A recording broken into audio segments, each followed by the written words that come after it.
Hey guys, and welcome to the Animal Training Academy podcast show. I'm your host, Ryan Cartledge, and I'm really excited that you have decided to take time out of your busy schedules to come and hang out today. We're really grateful for you tuning in. And if you have been listening to the podcast for a while, we really appreciate this. Thank you so much. Hopefully you have subscribed so that you never miss an episode. But if not, or if you are new to the show, get yourself over to iTunes, Stitcher, animaltrainingacademy.com, or whatever it is you're listening to this podcast on, and hit the subscribe button to make sure you don't miss a single episode. We are bringing you today's episode on behalf of the Animal Training Academy, or ATA membership. If you like the conversations in these podcasts, then I want to invite you to continue them with like-minded people within the ATA membership area, which you can find out more about over on the ATA website. Within the membership, you can get access to twice monthly live web classes, the back catalogue of previous web classes, plus a huge library of videos and projects to problem solve different training situations. And we're a sociable bunch with an exclusive private Facebook group, forums area, and WhatsApp chat groups. It's like a Netflix social media platform for animal behaviour nerds. But we will get started on today's episode where we will be talking to one Linda Ryan. Linda qualified as a veterinary nurse in 2002 from general practice. She then worked at two world-leading university referral hospitals, obtaining the diploma in advanced veterinary nursing medical in 2005. And in 2009 became a veterinary technician specialist in oncology and a member of the Academy of Internal Medicine for Veterinary Technicians. As well as her specialist interest in oncology, Linda also has interests in analgesia, clinical nutrition, medical nursing, behavioural health and welfare, maintenance of optimum quality of life in chronically ill patients, and clinical teaching. Linda's interest in training and behaviour evolved over her nursing career as she became more aware of its importance to patients' needs in their veterinary care. In 2012, Linda became a graduate of the Karen Pryor Academy for Animal Training and Behaviour, and she is now proud to be a faculty member at the Academy. Linda has since gone on to further advance her training and education in animal training and behaviour and continue to study, having credentialed for the examination for the veterinary technician specialist in behaviour in October. And she is about to embark on a top-up year for a degree in animal behaviour and welfare this coming autumn.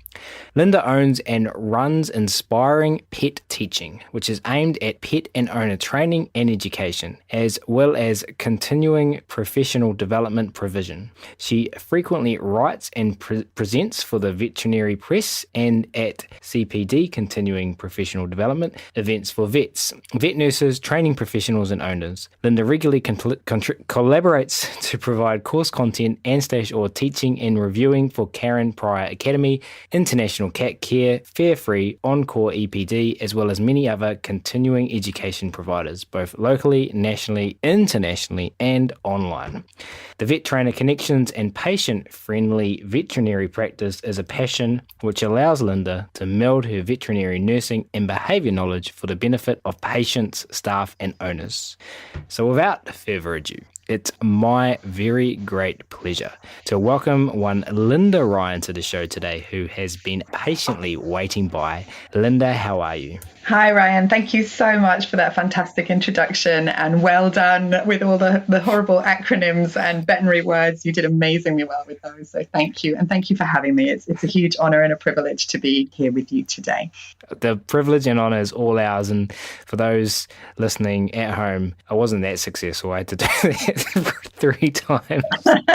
Maybe we'll include that one in the what do you call it? The bloopers reel, because there was some funny conversations going on then. Anyway, that was a beautiful bio, but we were talking before the episode. You've got something pretty exciting that you can add to that now. Do you want to just fill that in before we get officially underway? Oh, thank you, Ryan. I'm just really excited to have got certified membership of the IAABC. So I'm now a behavior consultant for canine and feline as well. So yeah, I'm really happy to have got that. And it's a big honor. It's a great organization and they're doing some great work. So I'm pleased to be part of that too. Awesome. Well, congratulations on that. I'm doing a little happy dance for you here. That's awesome. And for all the animals and trainers that are going to benefit from that. That's awesome. And we will dive straight into the first question today, Linda. Could you please take us back to where you first learned about positive reinforcement animal training and some of the first animals you ever trained using it? Yeah, that's such a great question. And it was fantastic to be able to think about that because I love to revisit that first discovery and remembering when it first came to me that we didn't have to try and be the boss or show our animals who was in charge. So I learned to train from my mum, who had zero knowledge and still has zero knowledge, love her to bits, but she has no good information at all about training and how to, work with animals in a collaborative or fear-free way, that's for sure. She loves animals very, very much, but she taught me that you had to absolutely let that dog know who was in charge. And one of her gems of information that she gave me when I first got my first dog, when I was my first grown-up dog, we've always had dogs, but my first grown-up dog I got when I was about 19. He was fabulous border collie called Jake, or a borderline collie. He wasn't quite all collie. And she said, you've got to have a chain lead with a leather handle because when he's, out of line, you have to be able to use that leather handle to whack him across the backside. So you don't want to use chain for that, but leather is perfect for that. And another gem of wisdom was, how to use a choke chain. So all of this came from mum, which probably came from her mum. And none of it was what I would, now, if I thought about what I did in those days. And I don't think I ever really whacked him across the backside with the leather handle. And he was on a choke chain for a couple of weeks when I realized he would rather pull and choke than not pull. So that didn't really work anyway. But for many, many years with this incredible dog, I was very much of the show them who's boss school. And when I look back on it now, it absolutely breaks my heart because I think there is so much more I could have done for him. And I could have given him such a better life, particularly in his early age of growing up and adolescence. And I could have been an awful lot kinder and an awful lot more supportive and an awful lot more caring. And I should and could have done better. But, I was never into beating him or anything awful, but, I should have done better. So it was when I was a trainee veterinary nurse and I was working in general practice. And I, at this point, had a second borderline collie, Luca, who really became the dog of my heart. And he was pretty unmanageable. He would chase things. He would bark at everything. He would attack other dogs, bicyclists, joggers. I couldn't drive in the car without him barking continuously. I once drove from the south of England to the west of Ireland, which is a 500-mile trip. And the only time I had any peace was the 4 hours we were on the ferry, and he barked the whole time. And so this dog had many, many issues. I got him as an adolescent, and I had been trying all the show him who's boss stuff for quite some time. And I said casually to one of our senior nurses in the practice, God, these bloody dogs, never going to get this sorted. They're a nightmare. And she didn't say anything, but she wandered off to her desk and she came back about 20 minutes later with this photocopied document. And it had obviously been, you could see where the staple had been photocopied and the pages had been the turned pages. You could see the photocopy shadows of those. So this sort of 6 or 8 page photocopied document had obviously been photocopied over and over and over and over again and had the staple taken out, photocopied and had the staple put back in again. And this document she handed me was called A Dog and a Dolphin, a Memo from Karen. And so she just handed me that and she didn't say anything. So this was probably back in 2000, I guess.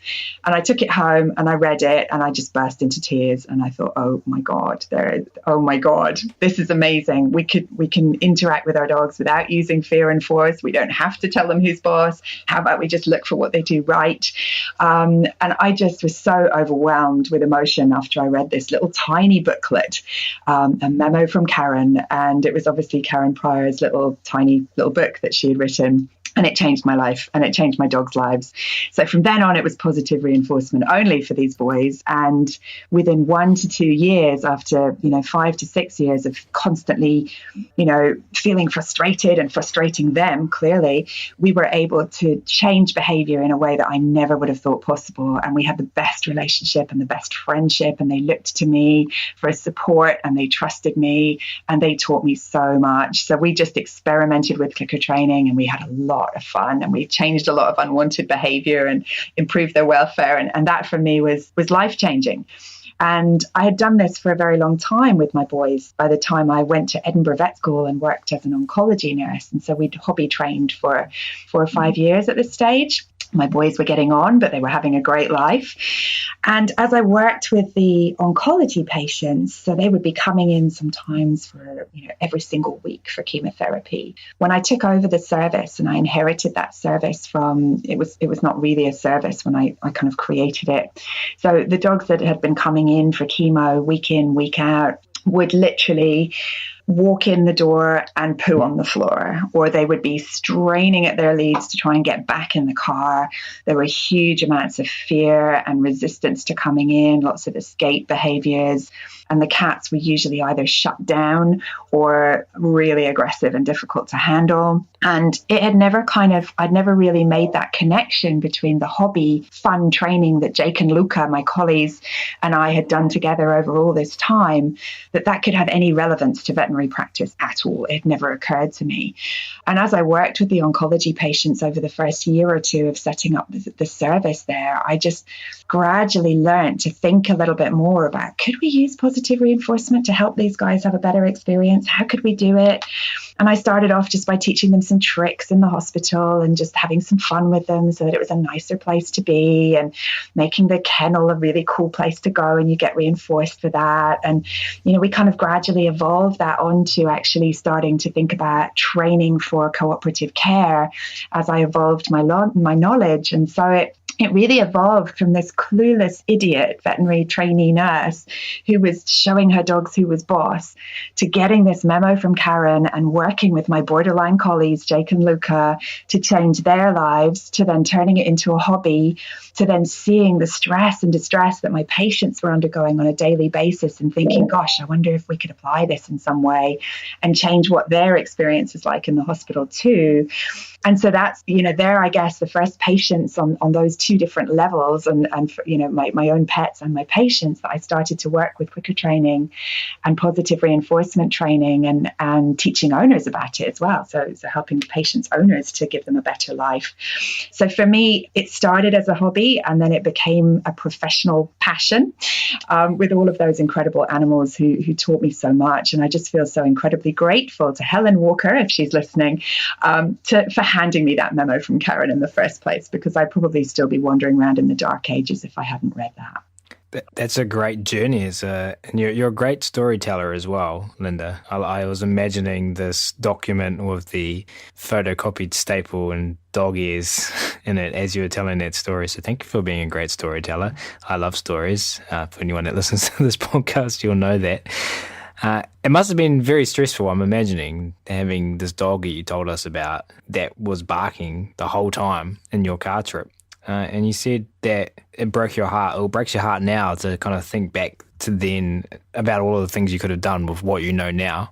And I'm bringing this up and I'm touching on this part of your story because it's something that I hear members of Animal Training Academy say. They've reached this point in their life where they've found positive reinforcement, and they think back and they think, it upsets them. It actually stresses them out quite a lot sometimes that they've wasted all this time. Does that make sense to you? What advice might you be able to give, or not, to people in that situation who are just coming across this stuff and reflecting back on their journey? Does that question make sense?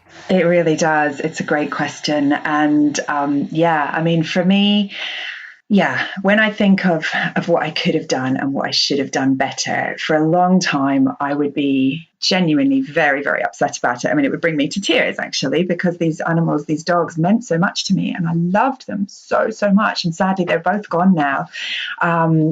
But, for a long time, particularly after losing them and when I was in that grieving period, I had them both until they were 16 and I lost them 4 years apart. And I was, during the grieving period after losing each of them, I think it made it more intense. It stung a lot more that, oh my God, the first half of their lives, the first third of Luca's life, oh my God, I could have done so much better. I should have done so much better.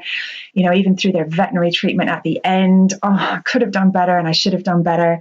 And I think we all, so many of us have that experience where you think, I could have, I should have, why didn't I? But you have to say, you know what? I loved those dogs. I could not have loved them more. I adored them. My heart was broken when I lost them. They were my life. And that was the case from the first moment I set eyes on Jake at 6 weeks old when I adopted him, and Luca when I got him at, a year and a bit.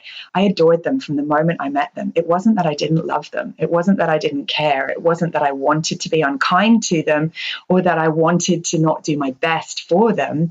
It was just that I didn't know and I didn't have that information. And I think sometimes it gives us a nice, there are so many young trainers now, and I thank God that they've never had to go through what we go through because they start off with positive reinforcement. They never had to come through that painful crossover period, and God bless them, that's just amazing.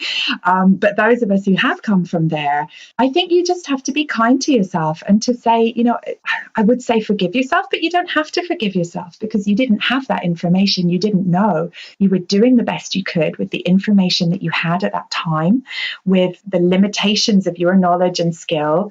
There was, in hindsight, you look back and you say, yes, there was harm, but at the time there was no harm. You didn't mean it. And I think so many of our owners are in that position that we work with. And it's very easy for us to go in on our high horse and go, don't shout at your dog. Don't do that. How could you do that? That's cruelty. That's abuse. It's not. They just don't know. They don't have that information. And it's up to us to help empathize and educate. And I think sometimes having that background of understanding what it was like with your own animals or coming from that crossover point where you can actually empathize and you can use that to move forward and say, I meant no harm. I loved those dogs. I now know so much more. There was nothing differently that I could have or would have done in those days because I didn't have that information. But I can empathize with people who've been in that same position or owners who are still in that position. And we can use that to move forward and to help each other. So I try not to judge myself. I try not to judge anybody else who's in that position.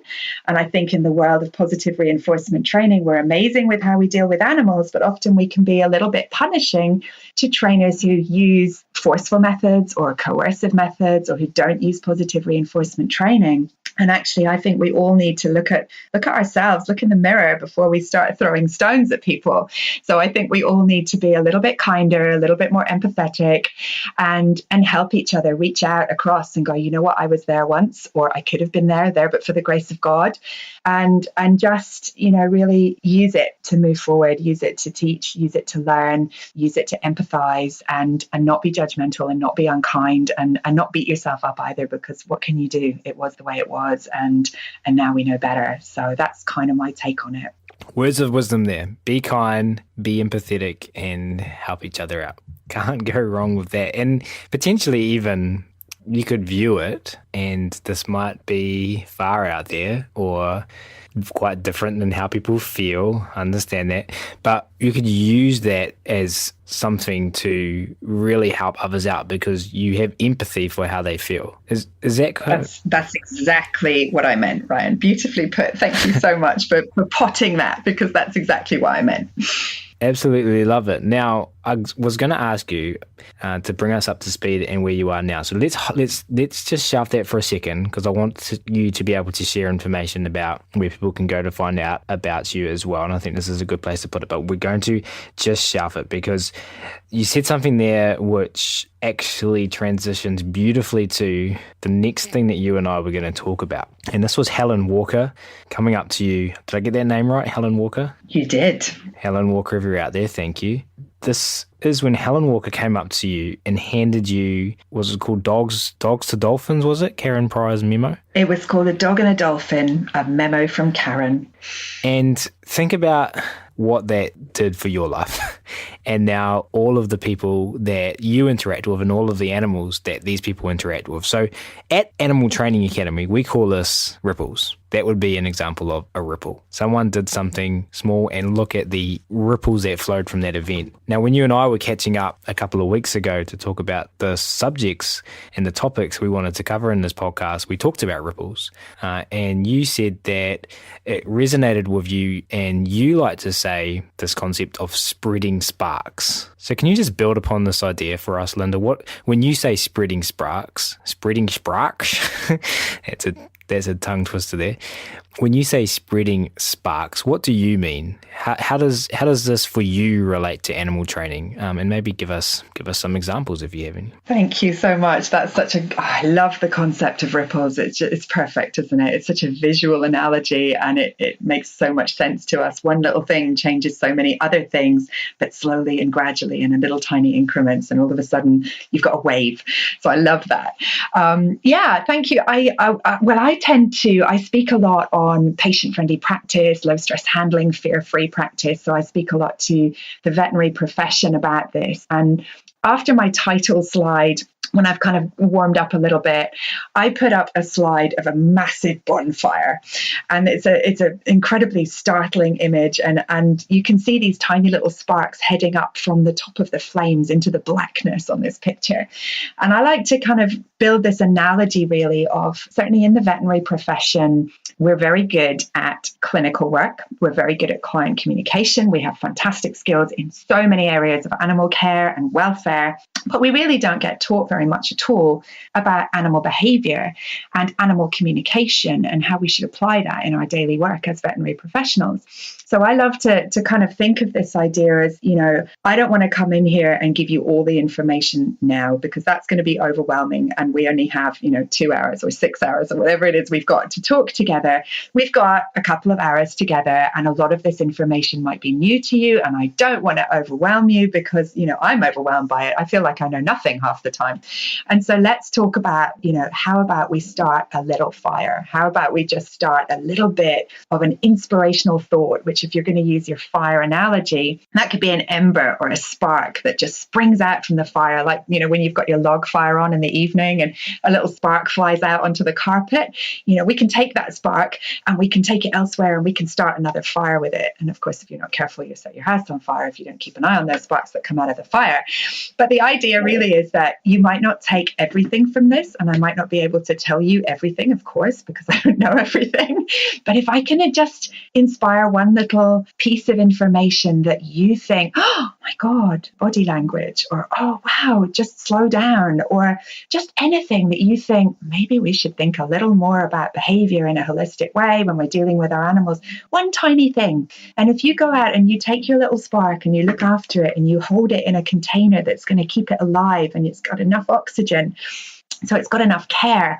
And then when you take it to the place where you want to start that fire and you tend to that little ember and you blow on it and you give it fuel, eventually it's going to turn into a little flame. And if you really work hard, that's going to turn into a big fire. And potentially you can build a bonfire, And so tiny embers of inspiration, I think, can create sparks of desire to change things, even in one little tiny area of what you do. And that can create fires of passion for positive change. And we can create a conflagration if we want to, and that can potentially burn down some of those old ideas and useless information that we're holding on to. So I just think there's little, we want to use what we can in terms of analogies to try and make it easy and simple for people to understand, and not blind with science, but just create little sparks of inspiration that will change things in their mind, and they will take that forward and change things in other people's minds, and change things in what they do and how others do things. So I don't know if that makes sense to anybody else, but it kind of makes sense to me. I love it. I love the little addition there of burning down old ideas. And I love you saying in there that you feel like you know nothing. I feel the same way. I think we all do, right? We should. And so Helen Walker gave you a spark. Is that right? She definitely did. She definitely gave me a spark, and she's created a monster who goes around burning everything. and so that sparks turn into a little miniature sun burning on fire and flying around, whizzing around, burning everything down. Absolutely. I liked your little disclaimer in there about people being fire safe at home. So thank you for that. It's very important. So for the people listening, do you, in your experience, have you found that people are wanting sparks when they're learning about this stuff, or they just want to go straight towards being a miniature sun? Wow. Well, I guess, who knows? Everyone's an individual, right? And everybody learns differently. But I tend to find, I have to say, when I'm speaking to veterinary nurses particularly, they all want to go out and be a miniature sun. Absolutely. But I think sometimes when we are working with people who are not necessarily such keen beans and who aren't going, oh my God, I never thought of it that way. Oh my God, let's go do it. Which veterinary nurses tend to be fantastically enthusiastic in that way, and many vets as well. But sometimes perhaps if I'm speaking to a group of lay people, or perhaps some trainers who some are positive reinforcement trainers, they're going to want to build, bonfires and be miniature suns for sure. But sometimes we're preaching not to the choir. We're preaching to people who aren't there, or don't want to be there, or aren't there yet. Some vets, some older school vets, embers are good. Embers and sparks are just what they need, and it just plants a little seed. One example that I can think of that's very current at the moment with me is the little tiny sparks that have flown off my mini sun and hit my husband, and caused a change in his behavior and how he thinks about what he does and the practice and the work that he does. So he is a veterinary surgeon, and he's a specialist in surgery. So he's the equivalent of a consultant. He's a fantastic vet surgeon, and he's always had a great eye for welfare and a great concern for welfare, which we find, most vets do, but particularly those at specialist level. But as a surgeon, I think the focus is very much on the practical. What can be done? How can we fix it? Rather than the whole animal. And I don't mean to in any way disparage surgeons, but, they are somewhat single-minded and focused on what they're doing on the practical side of things, which is fantastic. And we need them. And we definitely, don't want to stereotype in any way what our surgeons do and how they are. But I think oftentimes the rest of the care of the animal is taken under the wing of various other disciplines. So there might be other disciplines involved, and also the nursing staff.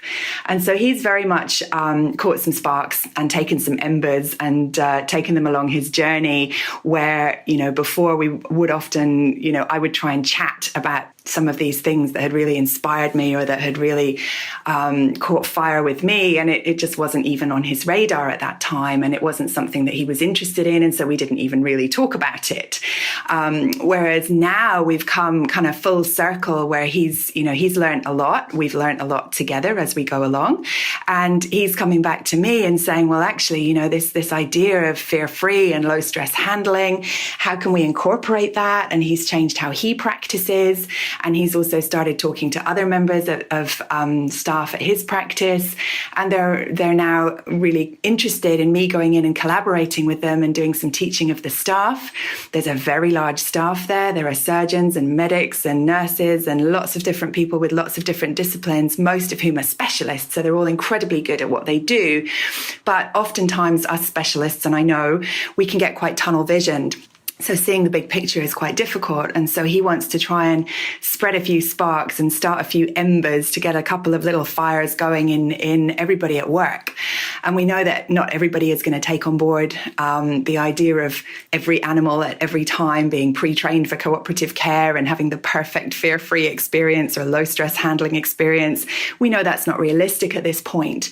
And we want to basically try and see how many fires we can start with the people that are ready to catch those embers and tend to them and look after them.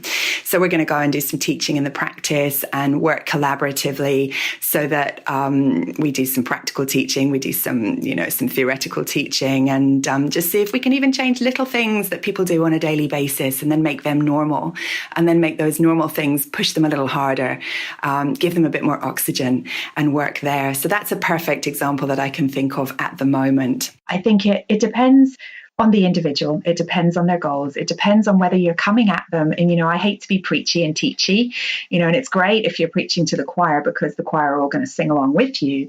But if you have somebody who's not in the choir, you want to find a way to just get an edge, get a little, just get in there and start just opening a conversation. And that's where sparks can be amazing. Yeah, beautifully said. And then moving forward, for those that are potentially little mini fires who started as sparks, the idea is also for them, as your husband did, as you did with your husband, to not necessarily want to go around creating bigger fires, but just go around and doing what fires do, spreading sparks. Yeah, absolutely. And he and I are very aware now. He's slightly more interested in behavior, but he's definitely very interested in low stress and patient friendly practice now.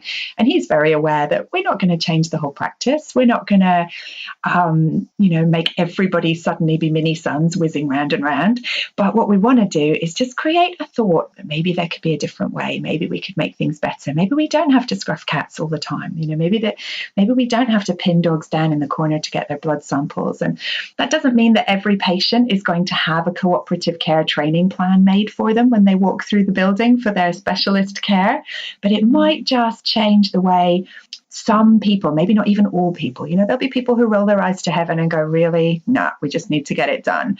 But even if some people can go, well, you know what, maybe we should let the cat get comfortable and work around it. Or maybe we should just give the dog a minute. Those sparks, we'll take that. That's not a bonfire or a mini sun, but it's good. It's a good beginning and it's a good start, and I was working with one of his clinicians recently with my own personal cat, and the default is to grab and shove her on a table and start doing the examination. And I said, do you mind? She's trained for this relax mat and she's trained for handling. Do you mind if she just sits on the desk on her relax mat and I feed her and you work around her? And he just looked so surprised. And then he went, well, it's a little unorthodox, but well, let's see what happens. And it was a great experience for everybody. Everybody was learning and there was no preaching. There was no deliberate setting of fires and striking of matches. It was just a case of, do you mind if we do this with my cat? And afterwards he was like, my goodness, that was different. That was great. But he saw it as unorthodox to begin with. And then afterwards he was saying, well, gosh, that was so easy. She just ate food. I just did an examination. So, those little sparks, we'll take them. They're perfect for us. Yeah, I love it. And I love what you said there. Just think about the spark potentially as just creating a thought in someone else. Maybe there can be a better way. I really like that. Let's move on to the next question. Just before we do, though, bring people up to speed. Where are you now? What are you doing now? And where can people go to find out more about you, contact you, and find out what you're doing? Thank you, Ryan. So my little tiny weeny business is called Inspiring Pet Teaching. So my website is www.inspiringpets.com and my Facebook is the same. So it's facebook.com/inspiring pets. And I love it when people join me on there because it's kind of the more active community. So currently I probably divide my time about 40% training with canine and feline training clients and their owners. So I work mostly with dogs, probably a little bit with cats and their owners. And usually, as we all know, it's about helping the owners learn. So I just do, lots of training and some behavior modification. I'm really lucky. I have a couple of local first opinion veterinary practices that I work with pretty closely. So under my remit as a veterinary nurse, we can work together and I can help them with their clients or working in the hospital or in the practice or helping their staff understand more. So a lot of my life is actual training, which I have such a passion for and I absolutely love to do. And then probably another 40% of my working life is spent doing continuing professional education or continuing education as it's called in the US. So lecturing, teaching, writing course content. So I work a lot with International Cat Care at the moment, which is just incredible feline education charity that is across the divide in the US and in the UK and worldwide. It does a lot of education for vets and veterinary nurses as well as lay people. So I work a lot with them. I'm doing a project for Fear Free at the moment as well, where I'm contributing some course content for their new modules, which are coming up. I do lecturing at events. I do provision of online lecturing and I write. So that's I really love that balance where almost half my life is about actual practical training and interaction with real animals and real humans. And then the other part is the education side of it. I travel a bit for that, which is really nice, and I get to meet some wonderful people. But sometimes I get to sit in my pajamas with my cat on my lap, like I'm doing right now, and chat online. So that's kind of cool too. And of course, in my role at the Karen Pryor Academy, I spend a lot of time teaching and helping and supporting our students on the Dog Trainer Professional Program, which I do throughout the course and also in person on our practical workshops that we work on as well. And that's always an absolute delight to be part of and to watch trainers learn and grow. And I learn and grow as I teach every single course. So that takes up a lot of my time, which I really enjoy as well. And then the other sort of 20-ish% at the moment, I'm trying to shoehorn in. It needs to be a little more balanced. Is a lot of study. So I'm studying for my veterinary technician specialty in behaviour, which the exam will be in October. And then I'm also preparing, as you mentioned, for my top up year of my BSc degree. So I'm trying to study a lot, and I really love that side of it as well, because everything I learn, I get more sparks and more embers, and I get to learn a little bit more about, oh gosh, I should do that better, and oh, I never knew that. And, so the study kind of dovetails into the practical work that I'm doing, both as a teacher and as a trainer. So yeah, that's kind of how I spend my professional life, and then the rest of the time I'm just adoring my beautiful dog and my lovely cat and my sheep and my chickens, and living in the national park with my husband, and just trying to find some time for life as well. Sounds like you're burning bright there, wee little son. Thank you so much for sharing all of that, Linda. We're going to put some links in the podcast right up for you listening, so you can go and easily find all of the Facebook and websites that Linda just mentioned. We're going to move on now. We're going to go pretty broad here, and then we're going to zone in on a couple of different areas as we move forward in the conversation. So let's build on a little bit with what you're doing at the moment, Linda. One of your main focuses being oncology. Can you just explain for anyone that might not know, what is oncology and how are you involved? Thank you, Ryan. So yeah, oncology basically means the study of cancer. So I'm a specialist cancer nurse, and I started doing that in about 2006. And then it was 2009 that I got my veterinary technician specialty. So I helped to set up and run the cancer service in Edinburgh at the vet school under the fantastic guidance of Professor Argyle, who'd come fresh from Colorado, which is one of the world-leading places for veterinary oncology. And the field of veterinary oncology has grown so much over the last 15 to 20 years. So, when I first started as a trainee veterinary nurse in the west of Ireland, it was, I remember this so clearly. It was my second day in the practice, and this little old dog came in with an elderly gentleman, and they pottered in together, and this dog had a huge lump on the side of his face. Pretty much half the size of his head was attached to one side of his face, and they pottered in to see the senior vet at the time. And 10 minutes later, he came out just holding the collar and the lead, which he shoved into his pocket, and came to pay his bill, and off he went out the door. And I went in and I said to Seamus, what on earth happened? Where's his dog? So naive. And he said, oh no, it was cancer. It was cancer. And I went, yeah. And he said, well, it's cancer. We put the dog to sleep. So this poor guy got 10 minutes and his dog was dead. And there was no explanation of what could or should have been done, what diagnostics could have been offered. And in those days, it was very different. There weren't that many diagnostics and treatments that we could offer, certainly not in the west of Ireland in a tiny little first opinion practice. But there was no conversation about it. And the guy went out trying to be incredibly brave as he paid his bill and shoved his lead and his collar in his pocket and toddled out, probably to his home where he lived alone and had no dog anymore. And that was, really startling for me, that a life could end so quickly, and that it was just, well, it's cancer. That's the end of that. There's nothing we can do. There's no conversation to be had. To working in this state-of-the-art hospital where we had a dedicated service with board-certified clinicians and a residency program and specialist nurses and a radiotherapy suite and CTs and MRIs and chemotherapy protocols and all of the stuff that we would be doing for human patients. It was a world away, 10, 15 years later. And looking back on that poor little old dog and little old man together, again, it's one of those things where you think, oh my God, how did that happen? How did somebody not hold his hand and talk to him and say it's okay to cry? Even that, because grief counseling is something I've been hugely involved with over the years as well.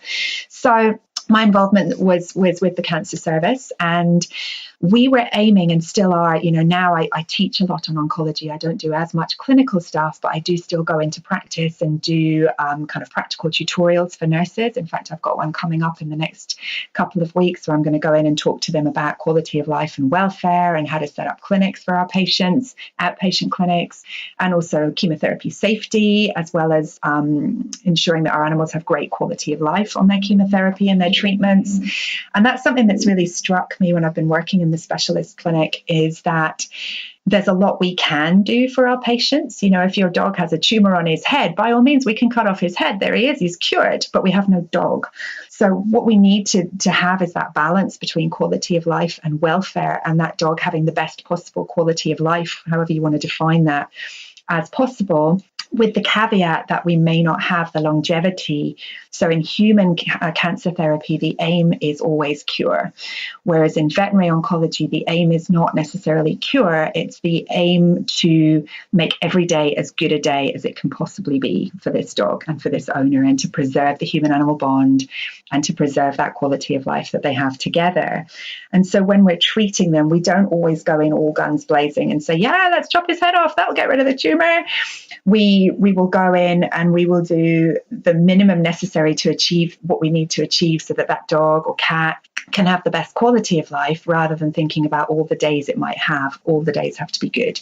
So we might use 2/3 of the doses of chemotherapy that humans would use, and we don't go full on making sure that they have horrible side effects from the chemo, but they're going to live.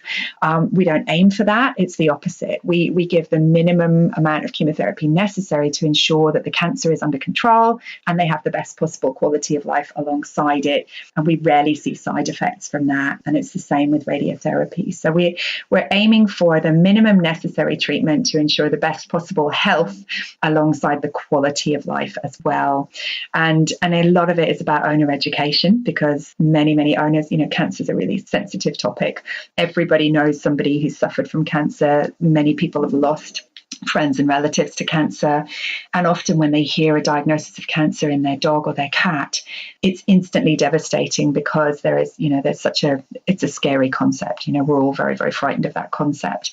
So oftentimes it's about saying, things are different for oncology patients when we treat them. We're not aiming to have a sick patient that might live. We're aiming to have minimal treatment, minimal time in hospital. Every day's a good day, but with the caveat that it's not going to be a natural lifespan in many cases. If we can cure them, that's amazing, but very often it's management of that tumor. So it's about helping owners understand. Huge amount of it is about counseling, about, I realize that this is your little dog that was your husband's dog that you lost to cancer last year, and he's your last link to your husband, and now he's got cancer too, and just trying to work through that with them and work on the grief counseling side of things as well. So it's a very diverse role for a veterinary nurse who's involved. There's a huge amount of clinical work, and there's a huge amount of looking after the quality of life and welfare of that animal, which is how it dovetails so beautifully into behavior work, looking after the owner, being able to work across lots of different disciplines, being able to communicate and liaise with first opinion vets as well as the specialist vets, so that you're building a team around that animal. So it's really diverse. It's incredibly rewarding. And, I remember when I got the job, everybody else was going, why would you want it? It's all sick, dying animals, and it's misery, and they're all going to die, and it's horrible. But in reality, actually, if we're doing our jobs properly, we're creating the best possible quality of life that we can. We're buying time to give the human and the animals some quality time together. And we don't have sick patients. We have well patients, or we're intervening and we're doing something quick, because every day has to be a good day. So I'm super passionate about it, and I love it. And I think it's an incredibly rewarding thing, and it's grown so much. When I used to go and speak on veterinary oncology to nurses and to vets, I might have 10 or 20 people in the audience. And now it's become a mainstream discipline, and I can expect full houses when I go and talk, because I know that everybody wants to know more, because cancer is common and many animals are living to old age. So it's a disease mainly of old age. So we know that just like people, cancer being this disease of old age, up to 1 in 4 animals are going to have cancer and perhaps die from cancer. So it's much more common, and the discipline has advanced so much, and we have a lot more interest in it now as well. Yeah, absolutely one for what you're doing. Thank you on behalf of dogs and people.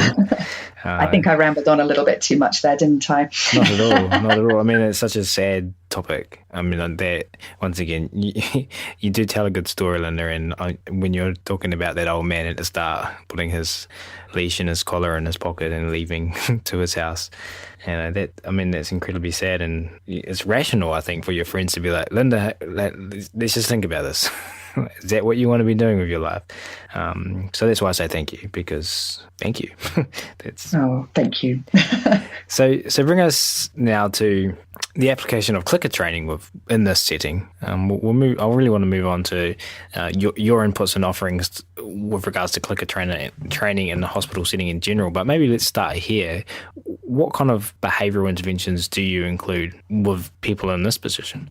Yeah, that's a fantastic question. And so for me, all patients, we should be seeing the big picture. We should be having a holistic approach. And by holistic, I don't mean that in a kind of airy-fairy way. I mean as in seeing the whole animal and treating the whole animal. And that includes their emotional health and their behavioural welfare, as well as their clinical needs. Everything needs to be part of that package. And I think every patient needs to have that considered at all times, both in the hospital and in the home setting and in their relationship with their humans. That goes without saying for me. It's just something that, it should be our baseline. It's not yet, but we're getting there. But with oncology patients, for me, I know I'm biased, but for me, I think they're special. They're super, super special, and they deserve a lot of, whatever we can give them, we need to give more. They deserve everything they get when it comes to the good stuff. And so the things that, we work with our oncology patients, and this goes as well for elderly patients or any patients suffering from chronic diseases whose days might be limited and who we're battling to give the best possible quality of life to, but every day being a good day. But particularly for my oncology patients, we want to think first of all about the treatment side of things. What's the borrow and payback? So what are we taking from this animal, and what's this animal going to gain, for example, by coming into hospital for 3 days and having a massive surgery, but then it's cured and it goes home for the rest of its life and it lives out a normal life? Or if it's coming in once a week to have chemotherapy treatment and we've got a 6 to 9 month prognosis, that has to be worth it for that animal. So, there's lots of things that I would aim to do with a patient that's coming in a lot for a lot of treatments and that we're borrowing a lot from, so that we want to try and pay that patient back. So I will work with owners on one level to think about doing fun things. So teaching them, a lot of owners don't really know how to play with their animals, or certainly sometimes when the animals have cancer, they're afraid. Oh, what if I hurt him? What if I break him? What if that's too much for him? So teaching them how to play and interact in a way that's physically and emotionally appropriate for that particular animal, and giving them permission to go do things that are fun together. Go to the beach, play tug, whatever it is that you used to do with that dog and that dog always loved. Let's find a way to make that work around his new situation. And also things like social inclusion, again, because many owners will find that they're scared. They want to wrap their dog or their cat up in cotton wool. They want to let them rest. But actually, that animal probably needs some kind of social inclusion. So just thinking about where we position their resources in the home so that they can rest, but then they can come and to be with the family too, and they can go on a trip to the beach or a day out or go shopping or whatever it is, that's socially inclusive, or just spending some time sitting beside them doing nothing. So that kind of stuff, for me, I want to build as a baseline. But I also like to think about, we can use clicker training for mental stimulation, just to do fun things. So oftentimes, we would say, well, he's just had this big surgery and we're sending him home and he's on all kinds of painkillers and he's on all kinds of medication and you have to confine him. And the owner is going, oh my goodness, this is all totally overwhelming. And so we say, well, you know what, let's teach him a trick. And so you teach them to lift a paw or to wag a tail just by capturing and shaping a little bit, or to, look left, look right. It's something super stupid and super simple. And they come back in a week's time and they're not telling you how that dog is and how the recovery from surgery has been or how he's done with his chemotherapy. They're going, hey, look, watch, he can wave. And so for them, that's a really big deal that they've really enjoyed together. So it's a bonding experience. It reminds them how clever and special their dog or their cat was, and it still is. Excuse me. And it's providing mental stimulation and fun and enrichment for that animal. And it's taking the mind off cancer. And, because what can happen is the animal just ends up being a cancer patient. And that's all anybody can think about or talk about. So giving just a silly trick to teach is super cool. We can also use clicker training for teaching cooperative care. So for husbandry and handling, how we handle these animals, how we move them. So we could, for example, have them offering a limb for their weekly blood sample, or offering a sit and a target your chin to your tummy, so that you're in a sit position with your chin up, targeting the nurse's tummy, and then you get your blood sample taken. So there are loads of different cooperative procedures that we can train for. We can train them to enjoy and to tolerate passive handling as well. So that is something that, again, will massively benefit the patient and improve welfare, as well as being a lovely thing for owners to do together with their patient. And we can do things like training for physiotherapy. So teaching them stretches, or teaching them, how to move in a more normal, natural way, being a little bit more body aware and thinking about proprioception. So we can use it for that type of thing. So it's an awful lot nicer if you can ask the dog or the cat to move in a particular position, rather than grabbing that limb and stretching it, or grabbing that neck and twisting it, which is what we used to do in the bad old days with the spinal patients. We would just manipulate them. Whereas how about we teach them that they can manipulate their own bodies in a way that they feel safe and comfortable to do, and then shape for more. So a lot of that is stuff that we will work with and teach. And as well, teaching enabling procedures. So sometimes if an animal has had a surgery and they're no longer as physically able to do what they used to do, we might teach the owners how to teach their dog or their cat to use a ramp, or to use a set of steps with confidence, so that they can still get up to that windowsill and watch the world go by, or still get in the car because they love going for a car ride. So there's a ton of cool stuff that we can train with clicker training that builds confidence and ability, not just in the patient, be that a cat or a dog. And cats, of course, we all know, just love training and are perfectly brilliant at training as much as dogs are, to build their confidence and ability, and also to build that owner's confidence and ability in what their pet can do, rather than worrying about what they can't do and constantly thinking about cancer. So there's a ton of different stuff that we get going on that can improve welfare and maintain and build quality of life. And your cat agrees with you. My cat has just brought in a live shrew, which she is now chasing around the landing. And I'm very sorry, but there's nothing I can do about it. So sorry, everyone. No, it's fine. My cats are fast out sleeping, but they also like to talk a lot at inappropriate times. So I think everyone that's listening to the podcast now wants to come to clinics that you're involved with, but they don't all live in the vicinity of you. So maybe we can help give some ideas to people who want to implement things like this and want to take it to their vets and to their vet visits. But their vets might not necessarily have experience with the things that you've been talking about. Or might not be as open to the ideas. What advice can you give these people? Yeah, that's wonderful. And this is where our sparks come in, isn't it? It's about, and I run a class at the moment of, my incredible clients. They're just wonderful. I run some classes at the moment, and I always have the same group of people coming back to the same 3 classes for years. And they always trust me. I always say to them, what do you want to do? And they always go, I don't know, whatever you want. So I always get to make up what we teach. And this term, we're doing cooperative care only. And so they rock up to class expecting us to be doing tribal or scent work or tricks. And I go, we're going to do cooperative vet care. And they're going, huh? What? And I'm going, well, it's just tricks, really. It's just tricks. And bless them, they've come with me on it. They're into it and they're loving it. And so we're teaching all kinds of things like offering paws and the ability of animals to say no, reading that body language, so that animals can say, hang on a minute, I need a moment, or having say yes or say no positions for animals. And we're also teaching all about, offer your back back foot, hold it in my hand. Are you cool with the clippers clipping that back foot? Let me look at your bum, all this sort of stuff. And so my owners, my clients are learning this in their classes.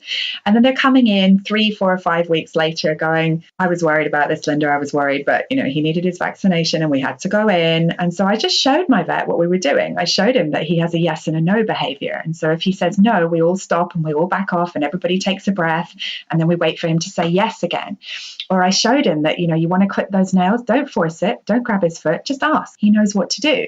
And they were amazed that their vets were kind of going, oh, just like my dermatologist when I took Olive in for her examination. It's a little unorthodox, but they're going with it. And these are the little sparks that are flying. It's about individual people taking their individual ideas or their individual little pieces that they've learned and saying, how about we try it this way? Is this okay? Do you mind? Let me show you. So that's one way, just, everybody showing everybody and building that knowledge and that confidence in the fact that positive reinforcement works. Low stress works.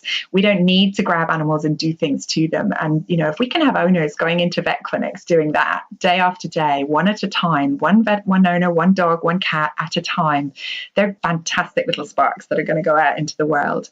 I think from a trainer's point of view, historically, for a long time, there tends to be, certainly in my experience and a lot of people I speak to, the experience is that trainers think that vets have no clue about behavior. Fair enough. Vets and veterinary nurses, we don't get taught very much about behavior at all. And we have very little in terms of evidence base as to what we should be doing. And that's changing. And the new modern universities are now trying to include more. It's still tiny compared with everything else they do. But vets and nurses just generally, particularly those of my generation and older, it was never taught. And, the only thing I got taught about in veterinary nursing is how to restrain animals so that they can't move.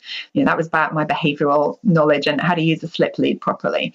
So they're just, oftentimes vets and nurses do not have the knowledge, therefore they do not have the confidence to know what to do or how to lead that conversation or start that conversation. And they sometimes haven't even heard of this idea of, fear-free, for example. It's just not even on their radar because it's just not something they've ever done. So I think just trainers learning that vets are people too, veterinary nurses are people too. In the fantastic words of Jaak Pansep, under the hat, we're all the same. We all are just doing our best for animals and we all have the same goals. So oftentimes it's just a matter of learning to communicate in a way that allows everybody to help each other rather than going in there being super judgmental and going, well, what do you know about behavior? Or conversely, the veterinary profession going, well, I have no idea who this trainer is. I don't know what their qualifications are because it's an unregulated industry. So vets and nurses are being trained only evidence-based medicine at all times. So from a trainer's point of view, our responsibility is to show the evidence of what are your qualifications, what are your professional memberships, what are your ethics, who are you answerable to, so that we're building vet and nurses' confidence in the evidence base and the knowledge and the ethics of the trainers that they're working with. So building relationships and learning to communicate, remembering that under the hat we're all the same. We're all just doing our best and we're all just people, and we might be brilliant at one thing, but the other is a little hazy. So just, again, being kind to each other and learning to build those relationships. Everybody's going to benefit. Everybody. We're all learning from each other all the time. And the more we can do that, the better it's going to be for the world, I think, anyway. Planning ahead is a wonderful thing. So very often when I'm working with a vet, I'm lucky in that I have 2 or 3 practices that I work regularly with and they know me. So I can ring them up and go, this dog, can we do this? What do you think about that? So we're not just rocking up and doing our best. We're sending an email in advance and saying, I'm bringing my cat in, or I'm bringing this client's dog in, and we're going to work together. And this is what I'd like to do. How does that fit around what you need to do? How can we make this work together so that we're making a plan before we even start? Be that a phone call or an email or dropping in, or even often if I rock up with a client, I'll often say to the client, stay in the car. I'm just going to quickly pop in, check what's going on in the clinic, check the guys are happy, so that we're reaching out to each other and working in the best way that we can before we even start. We've got a plan and we know what to expect from each other, rather than having a trainer rocking up with a dog into the clinic and going, right, we're doing it this way, or the vet going, no, we're not doing it that way, or whatever, whichever way around you want to put that, because that can be intimidating and it can immediately cause a little bit of conflict. So instead, we want to be clear and open and learn to communicate, learn to be as evidence-based as possible. And if we can go in there as trainers with some kind of evidence for what we're doing, we as veterinary professionals, and when I say we, it's always very confusing with me because it's we as veterinary nurses and we as trainers. So we as veterinary professionals very much appreciate any kind of evidence that can be brought to the table as well. And so it's just a case of, I think, just sending out those sparks, letting people understand that we all want to help, and I think sometimes egos can get in the way. Sometimes expectations based on past experiences can get in the way. Whereas we want to have open minds and open hearts and think, right, well, everybody wants the same thing here. How can we get there together? And just building that communication between owners and vets and trainers and nurses, and everybody's part of that team, including the animal. So building a relationship, learning to communicate, starting with the same goal, that we all want the same thing here. And you shared a little spark with me there. I loved it. Jack Panskip, I said that horribly, said, under the hat, we are all the same. Can you just, for people that are listening that potentially don't understand that metaphor, can you just unpack that a little bit for us before we move on? Yeah, I love that. And thanks so much, Ryan. You're so brilliant at potting all this rambling that I'm doing. You're just brilliant at going, so this, and this. And I'm like, yeah, why couldn't I pot it like that? I'll send you a picture of my piece of paper afterwards. It wouldn't make any sense to anyone but me. Thank you. So I think a lot of times in the view of owners and very many paraprofessionals who are not veterinary professionals, we tend to see the vets as the gods. They know everything. They're the champions of welfare. We have to do everything the vet says. Yeah, of course, in many ways, that is true. They are amazing. And vets are incredible. And I love working with vets as part of the team. But I think sometimes it can be intimidating, or we can expect too much of them, or we can think that they are omniscient and all powerful, whereas actually they're just people. They're still naked under their clothes. They still, they still worry about things. They still have concerns. And, I know so many vets in veterinary referral who are specialists in their field, in general practice, who are good at lots of things but are not specialists. And every one of them, I was speaking to my friend the other day. She's a specialist in rabbit medicine. And she was worrying and saying, I'm on the on-call rota. I often have to see animals that are not rabbits. And I really hate doing surgery. I really hate doing orthopedic surgery. I don't know enough about it. I don't feel confident in that. Whereas we would look at her from the outside and go, she's such an amazing vet. She's so good at surgery. She's so good at everything. Whereas she's confiding to me, all I really know about is rabbits. If you ask me about, a dog with a medical condition or a dog with an orthopedic condition, which is bones and muscles, I don't know what to tell people. I have to make up an excuse and go out and look something up, or I have to defer to a colleague. And so I think sometimes we need to remember that vets are only humans, people are only humans, trainers are only humans, dogs and cats are only human. We're all the same. We all have worries, we all have fears, we all have concerns. But underneath it all, certainly in the professions that I'm talking about with our veterinary professionals and veterinary staff, our training and behavior professionals, and our owners, everybody has the same goal in mind, which is to care for that animal. Whereas we might all have concerns or reservations or worries or huge gaps in our knowledge and not know what to say and not know what to do about it. But I think if we all can learn to empathize and learn to realize that, no, you don't know everything, neither do I. Here's what I know, here's what you know. How can we make that work together? Because ultimately we are all the same. When I have a problem with one of my animals at home, and my husband, super specialist, is exactly the same. When Evie had a poorly eye, my little dog, a couple of weeks ago, we're both in meltdown. Neither of us know what to do. We're both specialists in our field, and we're both going, oh my God, she's got a sore eye. Oh no, she's on paper. What are we going to do? I don't know. Oh no. We're just people. We're just people worrying about the dog that we love. So we don't know everything, and especially when it comes to having emotional involvement in the animal. So yeah, we're all the same, and we shouldn't be intimidated, and we shouldn't be worried, and we shouldn't think anybody is better than anybody else or worse than anybody else. We're all equal. And I think if we take that attitude that everybody has something valuable to bring, and everybody has worries and concerns, but they're working together, we all have something valuable to bring, and under the hat we are all the same. Yeah. Fantastic. I'm running around like crazy here, Linda. I'm just putting fires out everywhere because there's sparks just flying all over the place. Hey, thank you very much for sharing all of that. I know that people listening to this show, this is all going to be super beneficial. Thank you for everything so far, Linda. You're welcome. Thank you so much for having me. I'm having a ball. I hope I'm not rambling on too much. It's all sparks. They're just flying left, right, up, down, under, over. It's great. Moving forward, we're going to go into one of my favorite parts of the show. I am a big geek when it comes to stories. So I was wondering if at this junction you could share with me and the listeners 2 or 3 stories from your experience, 2 or 3 more stories, I should say, from your experience training and working with animals so far, and some of the important lessons that these stories have taught you.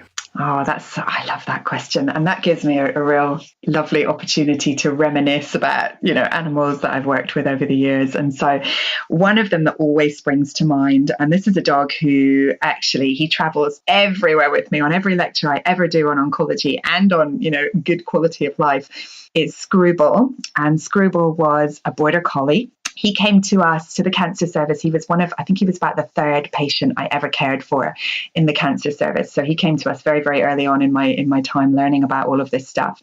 And he had lymphoma, which is a horrible cancer, which spreads throughout the body, takes over the bone marrow and the lymph nodes and the blood system, and is guaranteed that it is going to be the cause of death of these dogs, unfortunately. He came to us at the age of 3, and that's really tragic when we see that, because mostly, as I said, cancer is a disease of old age. And so when we see babies, it really breaks our hearts. And so this boy came into us at the age of 3 years old, and he had gastrointestinal lymphoma, which is in the gut, very, very bad prognosis. So we started his cancer therapy and we got him going. And his mum is actually a member of the Association of Pet Dog Trainers UK. She's a great trainer herself. She was really into behavior and training when I first met her. She was, again, one of these inspirational figures. And she continued on with his life. She was kind of like, cancer, schmancer. That's okay. We're going to continue having a life.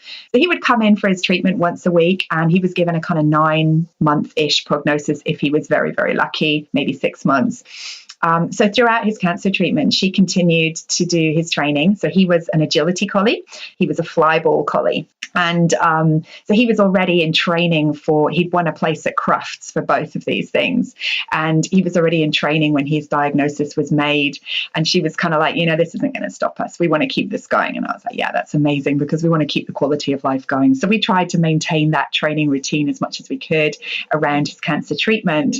And I remember I think it was about 2/3 of the way through his cancer protocol, we had to skip a week. We had to stop treatment and we had to skip a week because he was going to Crufts. So we all gathered around the television on that day. Everybody at the vet clinic, all of his care team were gathered around watching him on telly, winning the fly ball and coming really high up in the agility competition, because his mum carried on with that, clicker training, positive reinforcement training, maintaining that routine, doing all of these incredible things that she'd always done with him, working around his cancer therapy. And she continued to go on and train with him, and he won, which was just extraordinary and just so beautiful, and such a lesson for us that you can have cancer and have a life. And Scribble actually broke all the records and proved everybody wrong. And we always say in veterinary oncology, we love it when we're wrong. And he beat the odds somehow. We still don't know. We definitely had a right diagnosis. We biopsied everything again because we thought, if we got the diagnosis wrong. But he went on and on and on, and he went back and back and back to Crufts year after year. And I lost touch with his mum when I left the school. And I met her last year at a Karen Overall behavior event. We just happened to bump into each other, and she tapped me on the shoulder and went, "Remember me?" And I went, "Oh my goodness." And she told me that she had lost Screwball at the age of 13 years old, and that he went on to be the most incredible teacher to all of her subsequent generations of dog and many other dogs that she's worked with. And so he not only survived cancer and lived to a natural old age, but his positive reinforcement training was the making of him. Who knows? Maybe that was the reason he did so brilliantly throughout his life. And they went on and did wonderful things together. And I take him everywhere with me in my heart and on my slides, so that we can really think, there's so much we can do concurrently to help animals and build their lives in a positive way around their treatment as well. So he's amazing, old Screwball. And the other girl that I would like to mention today is my own cat, Nina. Ninny for short. She came to me as a day-old kitten on my first day as a trainee nurse in the west of Ireland in my little tiny practice in Galway. And she was with me for 14 years and I adored her. But she was a little bit special in how she behaved and her needs and what we did with her, because she was the typical hand-raised kitten. So I'd had her from 1 day old. I knew absolutely nothing about how to raise a hand-raised kitten in those days. Now, again, I would do such a better job of helping her to learn to feel comfortable and safe and not be fearful and not be frustrated in the world. But I didn't know then. And so she was always a little bit fragile and special. But she was labeled by everybody as a bad cat. You know, she couldn't tolerate strangers. My dad still talks about her as the horrible cat because he couldn't get upstairs. She would stand at the top and swipe at him and hiss at him. And on a couple of occasions, she had to be hospitalized because she ingested a foreign body. At one point, she ate a peach stone and that got stuck in her gut. She had to go to hospital. And normally she would be kept in intensive care for 2 or 3 days and then sent down to the ward and then discharged when she was better. And within about 2 hours of her recovering from her general anesthetic after her surgery, the ICU people were coming to me and saying, you have to take her home. She can't stay here. And she'd given 2 of the clinicians black eyes. They couldn't manage her. They couldn't medicate her. They couldn't get near her to manage her drip in her arm. And she was just spitting and flying at the kennel, and nobody could get within 2 or 3 meters of where she was living. So I had to go get her and take her home and nurse her at home. So this is her background, and this is where she came from. She was so fearful. She was labeled as a bad cat, labeled as an aggressive cat, labeled as an impossible, difficult, horrible cat by everybody. But she adored her mama. And over the years, she developed heart failure and she had to have 4 different types of medications twice a day. And the clinician that I worked with went, Linda, I think probably the kindest thing is to put her to sleep because this is such a difficult cat. You're not going to be able to medicate her. She's just too aggressive. And so again, this is where cat training started with me. We started working on that. We started on teaching her to calmly accept being handled, to calmly accept having her medication. And nowadays, sadly, again, I lost her within 3 weeks of losing Luca, which was absolutely horrendous. So sadly gone, my little girl. But now I take videos of her around with me, of showing me, calling her to the station where she had her tablets, holding her just very, very gently, 1 finger under her chin to administer her oral medication 4 times, twice a day, giving her a treat, and then playing a little game with her. And this was this horrible, unmanageable cat. She wasn't a bad cat, of course. She was just absolutely terrified. And she taught me that working around the animal's needs and working with whatever the animal gives you and helping them to come to a place of safety and security, we can achieve amazing things. And we even got to the point where we were training cooperative care procedures with her for a cat that couldn't be handled and couldn't be touched and should have been euthanized because we couldn't medicate her, to managing this disease that she lived with for the last 3.5 years of her life in a completely stress-free way.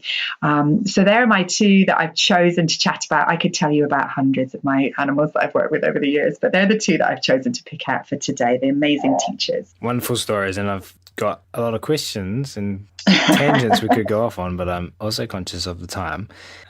We do like to share media in the podcast write-up. I don't know if you can share a photo of Screwball and your video of your cooperative care with the cat. Is that possible? And 100% feel free to say no. Yes, it is. Yes, it is. I would love to do that. Wonderful. So if you listening want to see Screwball in all Screwballs, I just like saying Screwball in all great name. Where does the name Screwball come from? I have no idea, but I love it too. And cat training, absolutely love cat training, and I know it's something that Animal Training Academy members are really passionate about. I've got a lot of cat trainers at the moment very active in their training activities with their cats, including myself. So absolutely be honoured to see what you did, and very sorry to hear about your losses, and very close to each other as well. It's very sad. I know, thank you. It was nearly 4 years ago this week, actually, and it's still, we just love them so much, don't we? And they make such an impression on our heart.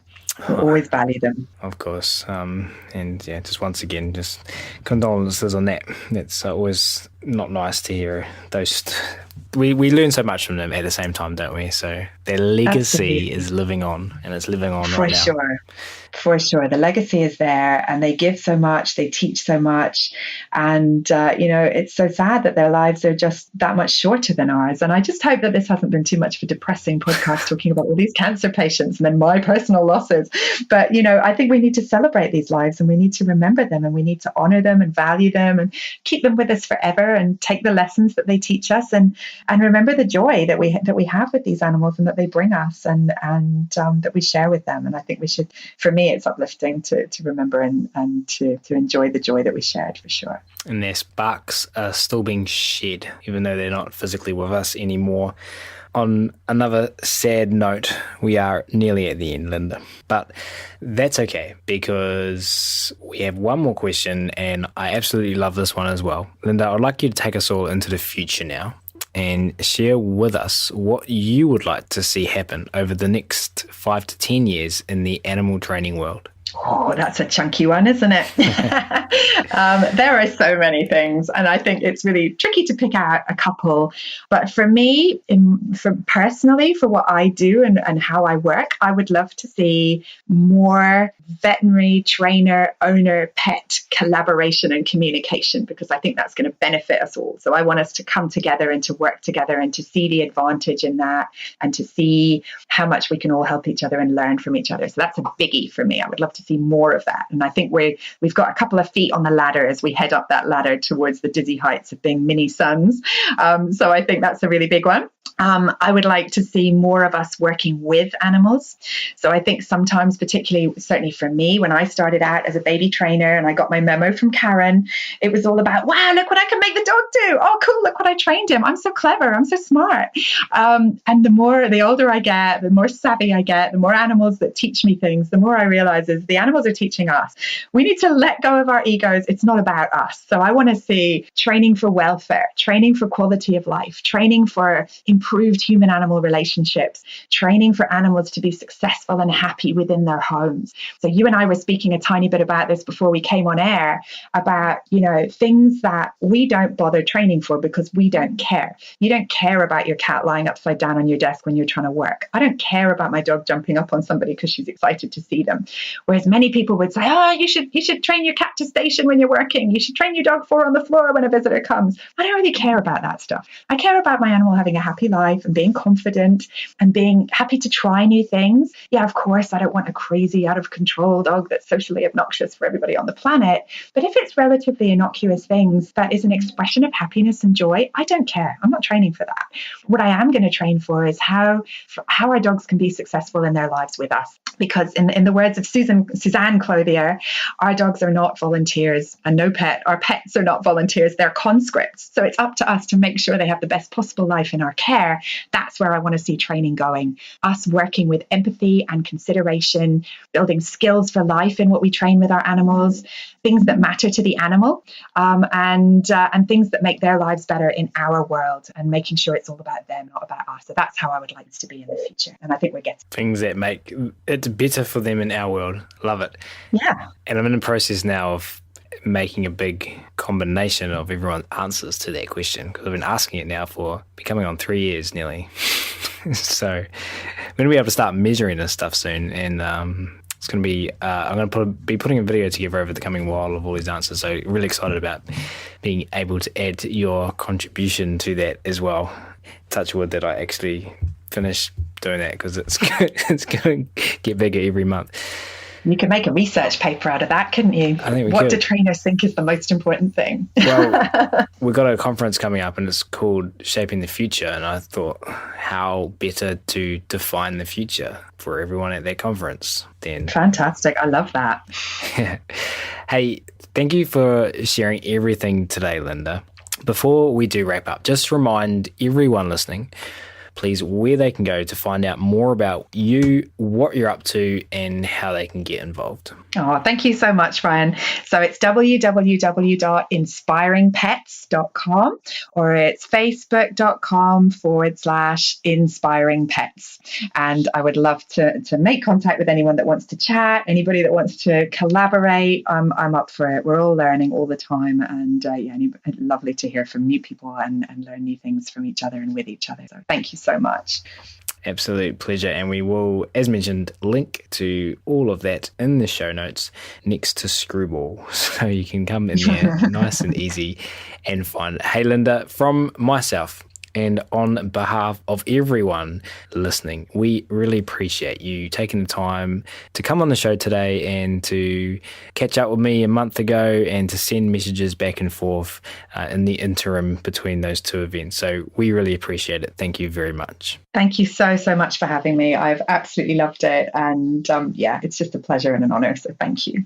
And it's your first podcast, you were saying. So absolute honor to be able to be the vehicle to get your knowledge and your experience out there. Oh, thank you. Yes, I've never done a podcast before and it's been super fun. And I just hope that somebody finds some little spark of useful or interesting stuff there. So, and I love listening to your podcast, and you've had so many amazing people on, and it's just a privilege to be part of it. And it's a fantastic project that you're doing with Animal Training Academy. So thank you hugely. Thank you so much, Linda. There's some really nice things you just said there, make me feel all special.